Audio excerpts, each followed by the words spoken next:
तो गादीवर तो बसलेलाच आहे आणि मग कधी कधी कोणाला शिव्या घालतोय, हे चालूच आहे. आणि त्याचे जे कोणी सहकारी जे आहेत, तो समाज समाज म्हणतोय की आता समाज निर्णय घेईल, आता समाज निर्णय घेईल. आणि हेही समोर आलं की 10 तारखेचा जे उपोषण त्याने सुरू केलं, त्याच्यामध्ये कुठल्याही समाजाचा त्याने विचार केलेला घेतलेला नव्हता. तो स्वतःच बसला आणि मग समाजावर सगळी जबाबदारी टाकतोय.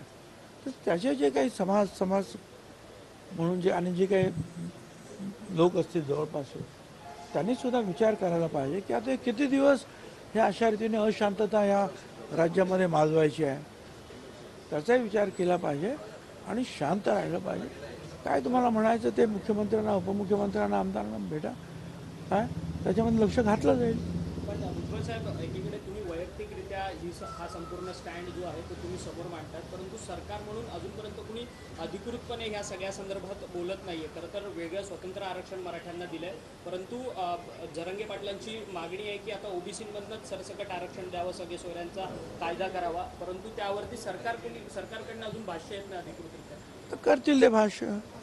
सरसकट ओबीसीमधून तर आरक्षण देता येणं शक्य नाही. आणि सगळे सोयरे जे म्हणतायत ते सुद्धा कोर्टात टिकणार नाही. का सगळे सोयरे हा शब्द कुठल्याही कायद्याच्या कक्षेत नाहीच.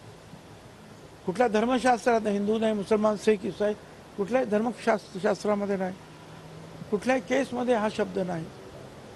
त्याला विरोध जरी कोणी काही केलं ते तरी त्याला कोर्टामध्ये